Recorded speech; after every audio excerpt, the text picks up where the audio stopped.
The game never stops, and neither do we. Welcome to the SDH Network. We're always around the corner from everywhere. Morning Espresso brought to you by Oglethorpe University, Atlanta's premier undergraduate learning experience and soccer powerhouse.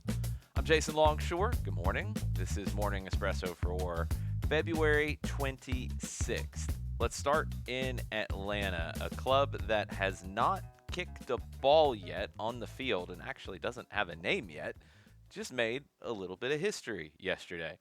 A&B Sports and Entertainment announced a 7-year agreement with Aflac to become the front of kit sponsor for Atlanta's NWSL club beginning in 2028. The partnership is believed to be the largest front of kit sponsorship in women's sports history. Let that settle in for a minute. This team will kick off in 2028.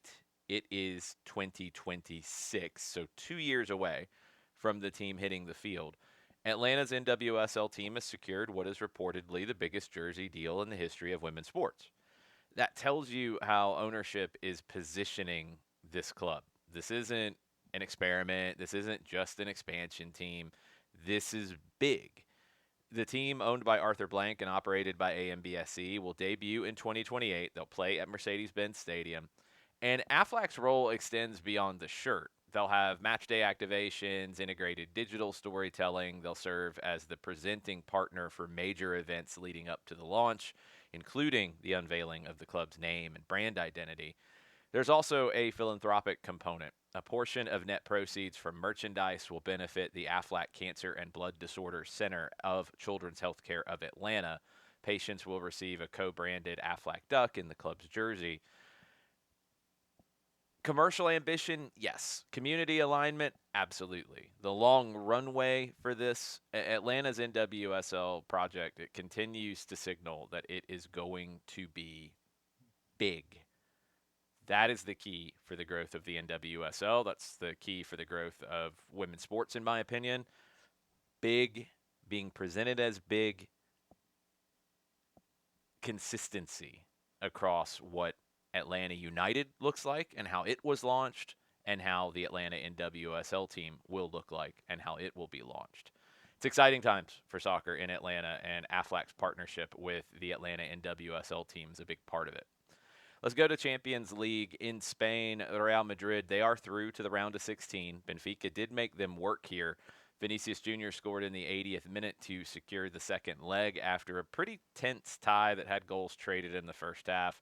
It also follows last week's controversy in Lisbon with Gianluca Prestiani, who has denied allegations of racial abuse toward Vinicius Jr., reportedly admitting to homophobic slurs being used.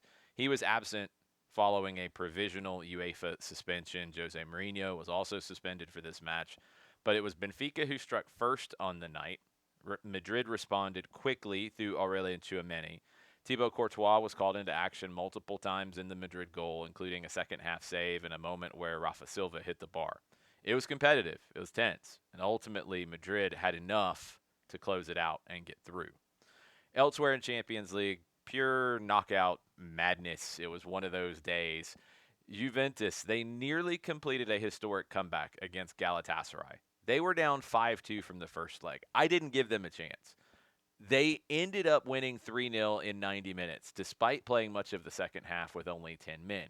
Weston McKennie scored to level the tie on aggregate, but then Galatasaray struck twice in extra time to advance 7-5. In Bergamo, Atalanta, they delivered the night's most chaotic finish, trailing 2-0 from the first leg against Borussia Dortmund. They rallied, were heading to extra time before a stoppage time penalty was awarded after a VAR review. A bloody collision in the box. Boot comes up, catches an Atalanta player in the head. Lazar Samardzic, he's converted in the 8th minute of stoppage time to send Atalanta through 4-3 on aggregate. Borussia Dortmund doesn't typically blow these kinds of leads. According to UEFA, it was the first time that Dortmund failed to protect a 2-goal first leg lead in European competition. In Paris, PSG, they eliminated Monaco 5-4 on aggregate. Monaco had control until a red card shifted the balance in the second half. Marquinhos equalized. Kavica Kvaratskhelia, he added another one. PSG will move on to face either Chelsea or Barcelona. Either one. Not that difficult. Sure, whatever. PSG, that's going to be a wild one in the round of 16. 3 different games, 3 very different scripts, same kind of intensity. It was a fun night in the Champions League for sure. Let's go back to Madrid. Let's go to the Atleti side of Madrid. In Spain, reports are bubbling up that Antoine Griezmann's expected summer move to MLS might be a spring move. Reports indicate that Orlando City have a 3-year contract offer on the table for Griezmann and are attempting to get a deal done before the primary window for transfers closes on March 27th. That timeline now might not extend into that summer window, which is what I thought would happen here. The reports are saying that Griezmann is ready to go, and to the point that a timeline is being discussed on when he would go and what that would look like. It's pretty fascinating because, he could end up playing against Real Oviedo and Barcelona before a possible farewell at the Metropolitano on March 7th against Real Sociedad, which is his first professional club. Atleti are still in contention for a place in the Copa del Rey final.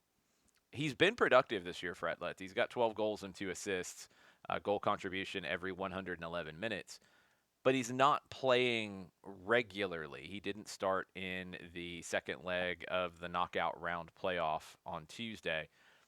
Atleti would like for him to finish the season.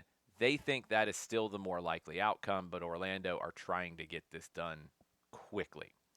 All right, the domestic focus. Timo Werner, he has arrived in the United States. He received his visa following a winter transfer to the San Jose Earthquakes. They will host Atlanta United on Saturday night. I don't know where his fitness is or what that would look like, but maybe he would be available off the bench to come in the second half. In CONCACAF play, FC Cincinnati, they demolished O&M FC from the Dominican Republic 9-0 to win 13-0 on aggregate. 3 academy graduates scored their first goals. 17-year-old Ademar Chavez became the youngest scorer in club history. Vancouver, they advanced past CS Cartaginés, and they will face Seattle in the next round, little Cascadia. LA Galaxy, they progressed as well. Joseph Paintsil's away goal proved decisive. That was the tiebreaker as they finished level in their matchup. Not easy against Sporting San Miguelito. Denny Boanga, he has signed a multi-year contract extension with LAFC through 2028, option beyond. 101 goals, 42 assists in 152 games for LAFC, 3 straight 20-goal MLS seasons. There had been a lot of speculation about moves abroad, even moves within the league, with Miami putting a big offer in front of LAFC. He has locked down a new deal with the Black and Gold.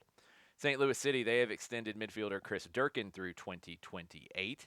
And yesterday, MLS Next Pro, they announced that all regular season and playoff matches will be free to air on OneFootball, beginning with the league's 5th season this Friday. Matches will also be available on MLSNextPro.com. Highlights and additional content housed on the OneFootball platform. Okay, around the corner, SDHAM live at 9:05 this morning on YouTube and Twitch. Podcast available on demand later today. John Nelson, your host. He will be joined by Max Anderson. A little bit of a scheduling mix-up yesterday on our end. Max will join in. He's the commentator for Chicago Fire's radio network, plus the 10 a.m. Power Hour featuring Nino Torres, Nico Moreno. MLS storylines, Western Hemisphere storylines continue to take shape. Madison Cruz will be at Atlanta United training in Marietta today. She will deliver a training ground dispatch across our social media channels. A full training ground notebook will publish on the website later today. And you will get a bonus. Madison is checking up with Atlanta United 2 manager Jose Silva as the second team prepares to open its season Sunday night on the road. Also on the site, if you missed it yesterday, check out our extended feature on Cooper Sanchez's development and the pathway that led to his season opening start. All right, the refill news and rumor and innuendo from all around the world. Reports in Europe, specifically Germany, are suggesting that Jurgen Klopp's role as global head of soccer with Red Bull could already be under some scrutiny. You've had some uneven results across the portfolio. Klopp began the role in January of 2025. Speculation has emerged that he may not remain long-term, and it's coming from the same outlets in Germany that reported 6 months before he took the job that he would be taking it. So, Red Bull leadership, they've publicly dismissed all the claims. They say they're happy with his work. If he leaves that job, then you would have to immediately add him to a bunch of lists like Real Madrid, like I don't think he's going to go to Manchester United because of his Liverpool connections, but it's going to get mentioned. Potentially the German national team after the World Cup. His name's going to come up in a lot of places if he leaves that gig. Mexico, they wrapped up their international friendly against Iceland, a non-FIFA date friendly. 4-0 win in Querétaro. Served as a tune-up ahead of the summer's World Cup. Goals from Richie Ledesma, Armando Gonzalez, Jesus Gallardo, and Brian Gutierrez, all part of this performance. El Tri, they're showing some depth, I think, with a game like this, and maybe some more options for Javier Aguirre and what he could choose for Mexico this summer at the World Cup. Capelli Sport, they have signed a 4-year deal with the Cabo Verde Football Federation to outfit the Blue Sharks. First appearance at the World Cup this summer. Cristiano Ronaldo, he has taken a 25% stake in Almeria, joining a Saudi-led ownership group. It's his first investment in club ownership, and it comes amid his continued ties to Saudi Arabia through Al Nasser. They are in third place in the second division in Spain, and they are pushing for promotion to La Liga. Chelsea, they have recorded a 407 million euro pre-tax loss for the 2024-2025 season, the largest in English football history, according to UEFA's latest financial report. Now, the deficit reportedly includes significant accounting write-offs and a 31 million euro UEFA fine. Club sources say that the figure reflects more of those one-off adjustments rather than ongoing operating performance. Arsenal, they near break-even kind of numbers with record revenue. They had a £1.4 million loss while generating a club record £691 million in revenue for 2024-2025. Commercial growth, player sales, strength in the balance sheet, operating costs, wage increases have continued to rise. They had a write-off in theirs as well. If they hadn't had that, then they would have finished in the positive on the profit side by about £20 million was what was being reported. Sheffield Wednesday, they face renewed uncertainty after the proposed takeover has fallen apart. The consortium led by James Board has withdrawn. They have cited valuation concerns. There's also been talk about their ability to fund this being a concern as well. So this is not going to happen. The club has already been docked points and relegated after administration. Now they have to go find new owners. Europa League playoff picture clarifies a little bit today. Nottingham Forest and Stuttgart both have commanding first leg leads. Forest lead Fenerbahce 3-0. Stuttgart lead Celtic 4-1, and they get them back in Germany. Elsewhere, Genk, Bologna, Celta Vigo all hold advantages. Crystal Palace have some work to do in the Conference League to get into the next round. Real Madrid, they have begun expulsion proceedings against a club member who was caught on camera performing a Nazi salute before their Champions League match yesterday against Benfica. The individual was removed once identified from the Santiago Bernabeu immediately, and the club condemned the gesture. Now they are beginning the proceedings to expel him from membership at Real Madrid. Barcelona SC in Guayaquil in Ecuador, they pulled off a dramatic penalty shootout win to eliminate Argentinos Juniors in the second preliminary phase in the Copa Libertadores. 1-1 aggregate draw. Johnny Quinones' goal leveled the tie, sent it to penalties. Barcelona prevailed 5-4 in that shootout. They will go into the next round to play Botafogo for a spot in the group stage.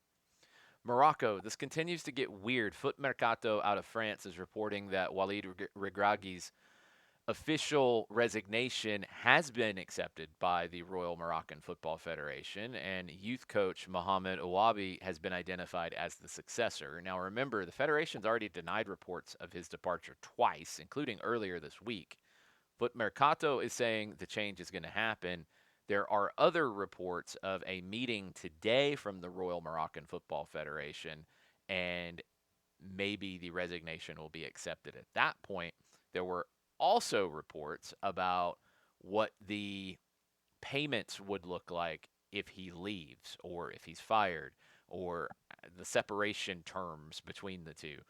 Very confusing. So keep an eye on everything out of Morocco. I think it would be a bad idea to make a change.